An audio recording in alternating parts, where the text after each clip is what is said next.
So good to be with you this evening and stand before you once again. Seems like it's been a while, so I relish any opportunity I have to stand in front of you and to present a lesson from God's Word, and I appreciate y'all affording me that opportunity this evening. As we begin, I want to rewind a little bit to this morning. I want us to rewind to what we were talking about. As so often happens when I'm kind of in the frame of mind of thinking about what I'm going to preach and putting together a sermon, oftentimes I'll hear something now and then, either in Bible class or in another lesson, and I'll kind of think, well, I need to copy and paste that. And so this morning we're going to do that. I want us to rewind and think about the Bible reading this morning. That was in 1 Samuel chapter 22 in verses 3 through 5. Here, if you remember, David is fleeing. He's running away from Saul at this point. And as he runs away from Saul, it says David went from Mizpah to Moab. He said to the king of Moab, "Please let my father and my mother come and stay with you until I know what God will do for me." Then he left them with the king of Moab, and they stayed with him all that time that David was in the stronghold. The prophet Gad came to David, and he said, "Do not stay in the stronghold, depart, go into the land of Judah." So David departed, and he went into the forest of Hereth. I never really picked up on that, or never thought about that before that, just that phrase, the forest of Hereth. What was that? So I was kind of inspired to study that a little bit after the sermon this morning. Turns out Hereth, or the forest of Hereth, was a northern area north of Israel, of ancient Israel. It was a barren, kind of wasteland area. Wasn't much there. When it says the forest of Hereth, that's literally what it was. It was just a big scrubby, brushy forest that there wasn't really many resources there. Kind of dry and really nothing there. If we think about Israel in that day, we're told that Israel was a land that flowed with milk and honey. Hereth was definitely not a land flowing with milk and honey. And so we're told that David, as he's fleeing from Saul, and Saul is pursuing David, that one of the places David goes is he goes over here to Moab, which had some resources, which was had a fairly large population. He goes to that king, and then from Moab he goes up to Hereth, to this barren wasteland area. Interestingly enough, history would also teach us that it was during this time that David is fleeing from Saul and he's going from Moab up to Hereth that he would compose one of the most beautiful passages in our Bible. That's Psalm chapter 23. The very first line of Psalm chapter 23 says what? "The Lord is my shepherd, I shall not want." So I want us to think about that this evening, and that is that as David is in this barren wasteland seeking refuge from a king that's trying to kill him, with little resources around, little water, little food, he sits down and he writes, "The Lord is my shepherd, I shall not want. He leadeth me in the paths of righteousness for His name's sake." He would go on to write, "Yea, though I walk through the valley of the shadow of death, what? I will fear no evil." Why wasn't David going to fear evil? Because, "For Thou art with me."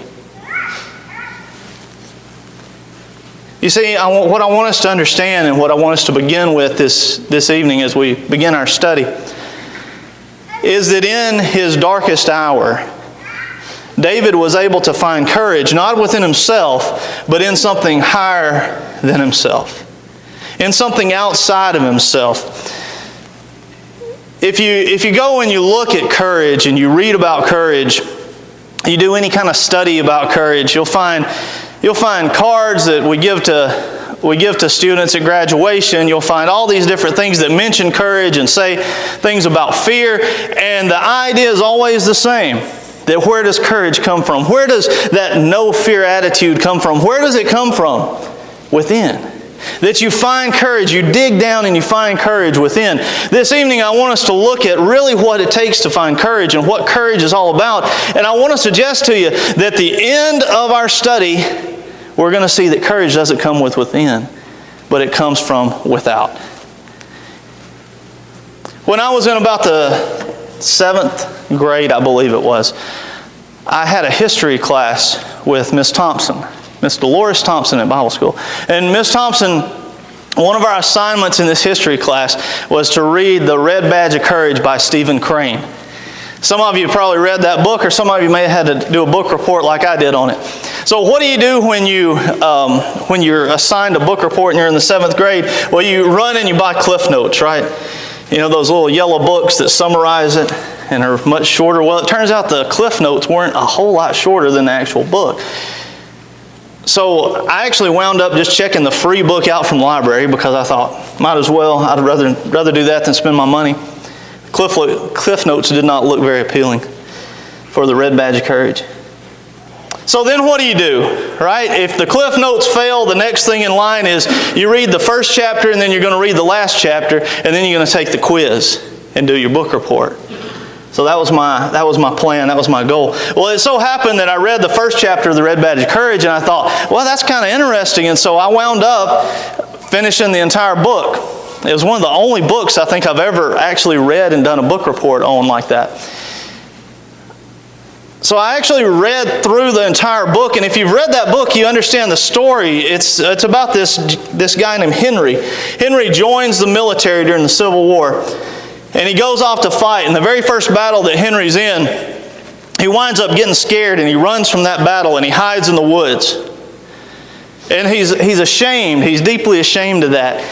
And he comes back, he finds his regiment the next day, and some of them had been shot, and some of them had been wounded, and he looks at that and he feels this overwhelming sense of shame for deserting his regiment. But nonetheless, he figures out, well, I can just pretend like I was with them the whole time, so he does that. And he goes to another battle, and what happens? Henry runs again. And the same thing happens again. This time Henry, after the battle, he runs into kind of a group of the enemy soldiers. One of them knocks him on the head with his rifle butt and winds up busting his head.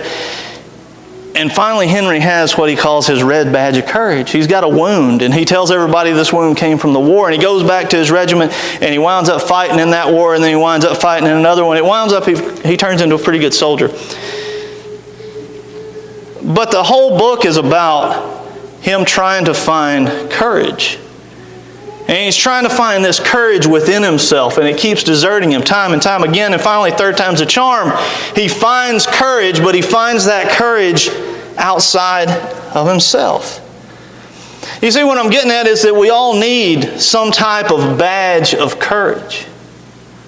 We all need something outside of ourselves that we can look at and that we can draw courage from. Because in our darkest times, in our most difficult times in life, our inward courage is just not enough. In Isaiah chapter 41 and verse 10, here Isaiah writes, "Fear not, for I am with you. Be not dismayed, for I am your God. I will uphold you with my righteous right hand."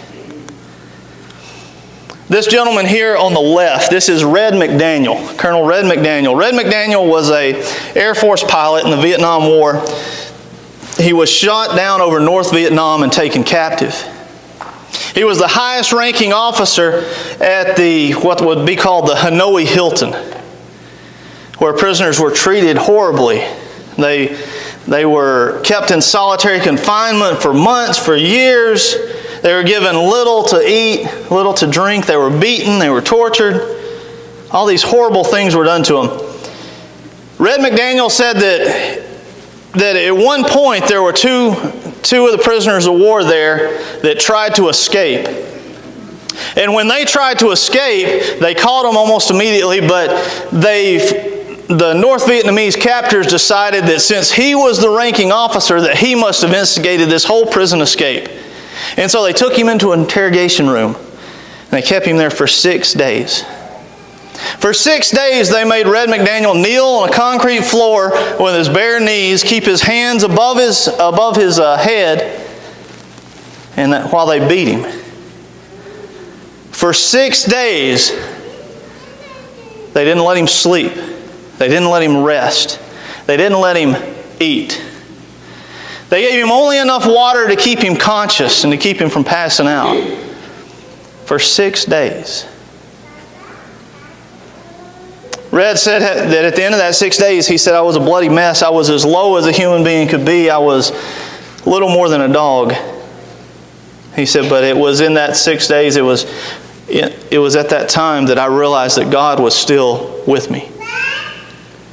You see, as low as he could go, what gave him the courage was not within himself, but it was knowing God was still there. It's the same sentiment that Paul expresses in 2 Timothy chapter 4 and verses 16 through 18, when Paul says, at my first defense, no one stood with me. All deserted me. May it not be counted against them, but the Lord stood with me, and He strengthened me, so that through me the proclamation might be fully accomplished, and that all the Gentiles might hear. I was rescued out of the lion's mouth. The Lord will rescue me from every evil deed. He will bring me safely to His heavenly kingdom.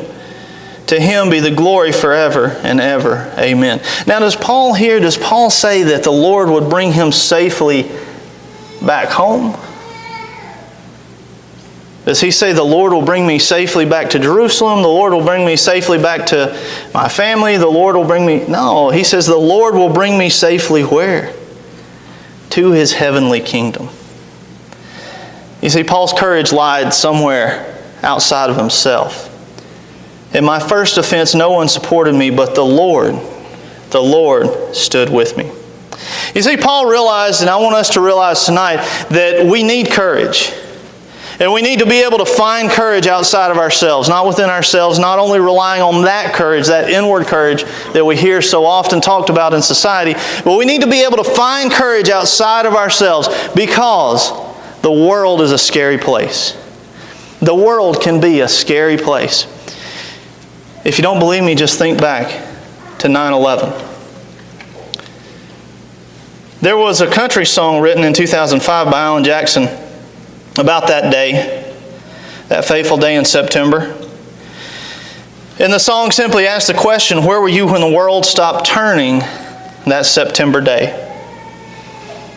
Were you in the yard with your wife and children, or working on some stage in LA? Did you stand in shock at the sight of that black smoke rising against the blue sky? Did you shout out in anger, in fear for your neighbor? Or did you just sit down and cry? The chorus says, I'm just a singer of simple songs. I'm not a real political man. I watch CNN, but I'm not sure I can tell you the difference between Iraq and Iran. I know Jesus, and I talk to God. And I remember this from when I was young. Faith, hope, and love are some good things He gave us. And the greatest is love. I can remember where I was that day. I was driving to Calhoun. I was driving to my classes there. And as I was on the way to my first class that morning, my phone rang.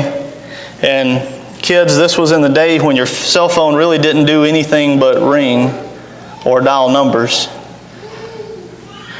We couldn't look up things on the internet. We couldn't... it wasn't a handheld computer in this day.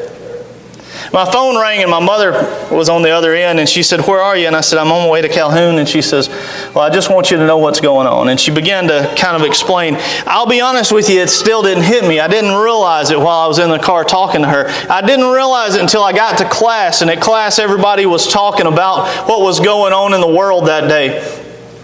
And it was English class with Dr. Randy Cross. And Dr. Cross came in his kind of dignified, deep voice, and he said, boys and girls, we're going to turn on the TV because I realize it's difficult to think about anything else. So we're just going to spend our time watching and seeing what's going on, because you're going to remember, one day you're going to remember that you were sitting in this class, that you were watching this TV, that you were doing exactly what you were doing now. And so we turned on this TV that's set up in the corner, that hung up in the corner of his classroom. We had to fish the cord out from behind it and snake it down the wall and plug it up. And we got it plugged up and we turned it on and it was flickering and the picture wasn't very good. And I stood up on a chair and I fiddled with some knobs and adjusted it until somebody said, "That looks good." And then we sat down and we watched. And we watched as black smoke billowed out of that first tower. And then while we were sitting there watching in his classroom, we saw the other plane fly into the second tower and explode, and everybody gasped. We were all afraid. The world can be a scary place. In fact, the world can be a terrifying place. At the end of class that day, Dr. Cross told us, we shut the TV off for a minute and he said, "I'm going to tell y'all something." And he gave us a speech about what was going on in the world and trying to help us as students of his make sense of it. And he said, "The only thing we have to fear is fear itself." And I know you're all afraid. You know, that was a quote, of course, from FDR's inaugural address, March the 4th, 1933, when FDR stood up in front of a country in the throes of the Great Depression. And he says, "First of all, let me assert my firm belief that the only thing we have to fear is fear itself. Nameless, unreasoning, unjustified terror, which paralyzes needs and efforts to convert retreat into advance. In every dark hour of our national life, a leadership of frankness and of vigor has met with that understanding and support of the people themselves, which is essential to victory." I don't know that I really understood exactly what that speech was saying, what that meant. The only thing we have to fear is fear itself, until Randy Cross told us that day in class as we watched that second plane fly into the tower. And that is that our country was in somewhat of a battle with these people that are terrorists.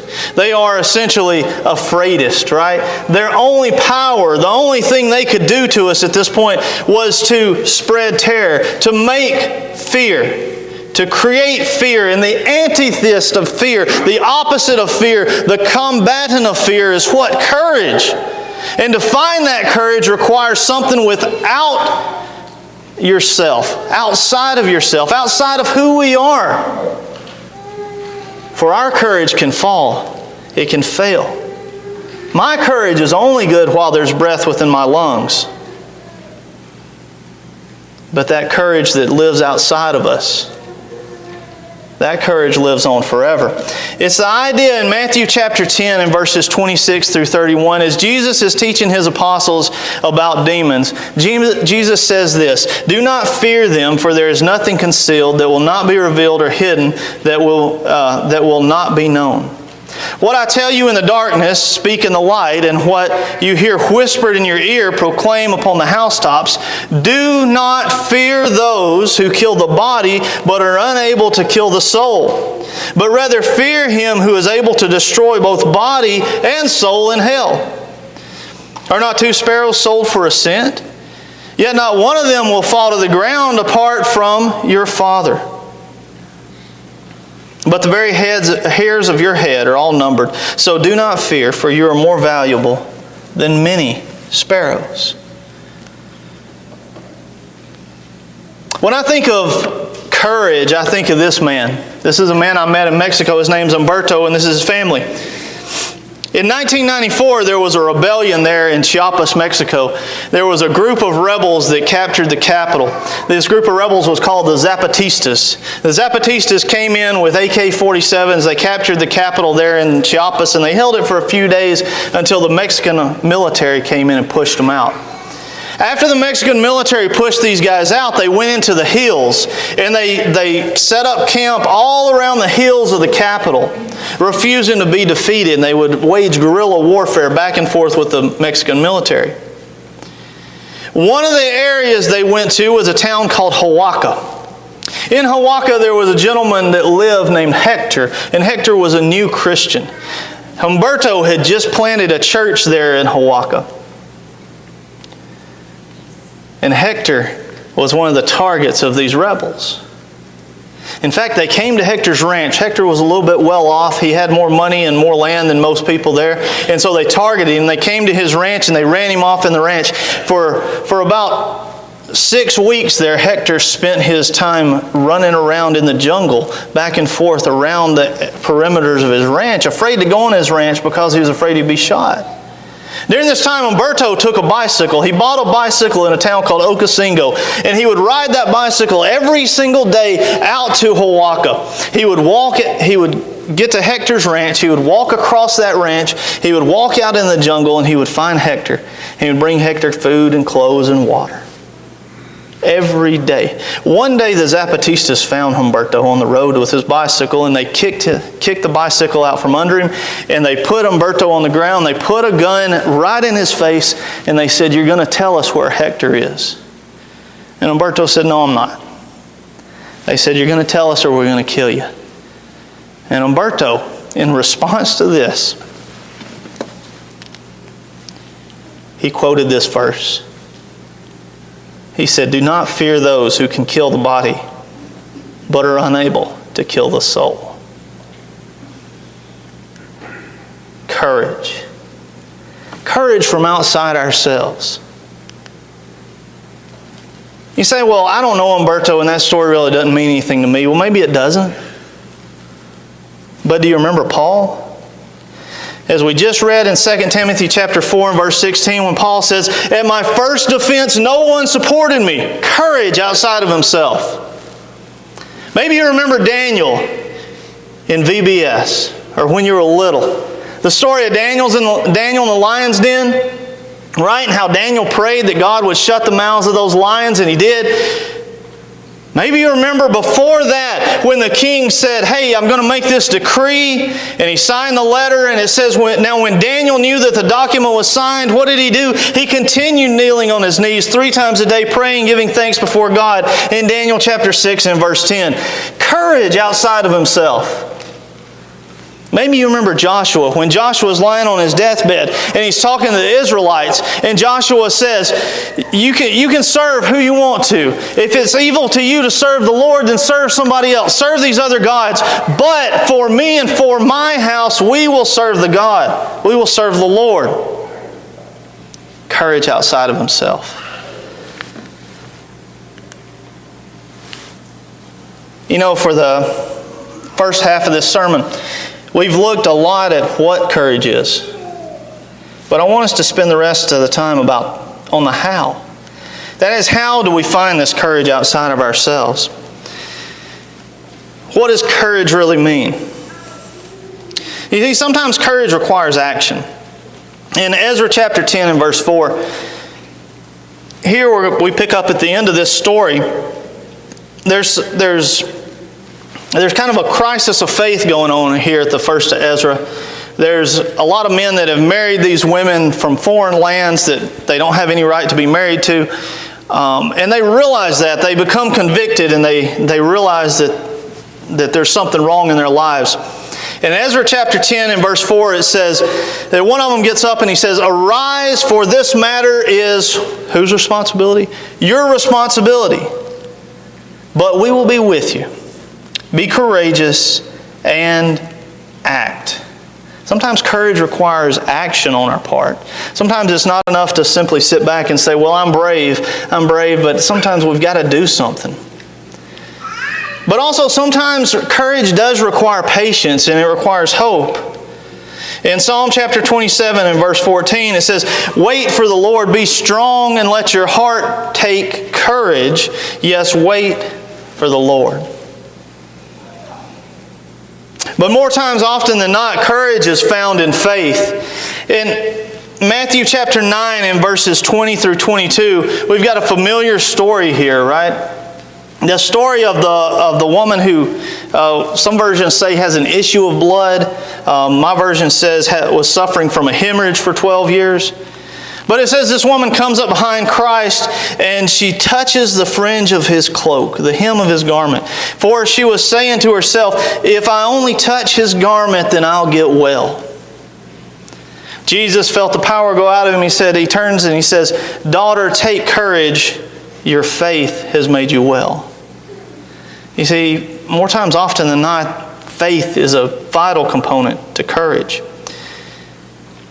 Still, courage really means nothing without love. In 1 Peter chapter 4 and verse 8 says, "Above all, love one another, because love covers a multitude of sins. Be hospitable to one another without complaint. As each one has received a special gift, use it in serving one another as good stewards to the manifold grace of God." In Romans chapter 12 and verse 9, "Let love be without hypocrisy." You see, oftentimes, what I mean by this, oftentimes it's easy to say, well, I love somebody, but yet you refuse to point out something in their life. You refuse to help them be better. It takes courage to say, something's wrong in your life and let me help you. But it takes love to do that as well, and to do it the right way. 1 Corinthians chapter 13, verse 13 says, "But now faith, hope, and love. But the greatest is love." The greatest is love. Remember the song that Alan Jackson wrote about courage in 9/11? Faith, hope, and love are some good things He gave us, but the greatest is love. You see, in closing this evening, I want you to understand that love means realizing the world doesn't revolve around you. And sometimes that takes courage as well. Love and courage and faith and hope, they're all emotions that are intertwined. They all go hand in hand. And all of those things are found in more abundance outside of ourselves than within. What does courage look like? What does love look like? What does faith and hope look like? You see, it doesn't have to be something grand. It doesn't have to be something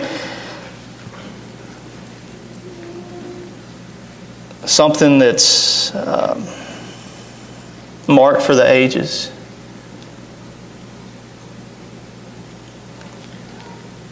The Red Badge of Courage, at the end of that book, Stephen Crane writes, "It rained. The procession of weary soldiers became a bedraggled train, despondent and muttering, marching with churning effort in a trough of liquid brown mud under a low, wretched sky. Yet the youth smiled, for he saw that the world was a world for him. Though many discovered it to be made of oaths and walking sticks, he had rid himself of the red sickness of battle. The sultry nightmare was in the past. He had been an animal blistered and sweating in the heat and pain of war. He turned now with a lover's thirst to images of tranquil skies, fresh meadows, cool brooks, an existence of soft and eternal peace. Over the river, a golden ray of sun came through the host of leaden rain clouds." You see, he had realized at the end of that story that courage came from realizing it was more about the guy standing next to me than the guy standing in my boots. It's more about the person next to us than the person in our own shoes. What does courage look like? Sometimes courage is simply filling a bucket full of dirt so you can sit down in a hole with a little boy who's having a tough day and you can play trucks. Sometimes courage is nothing more than that. But courage always comes from thinking of somebody else.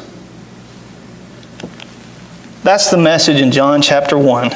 In verse 9, when as John the Baptist sees Jesus coming, his first words are, "Behold, the Lamb of God who takes away the sin of the world."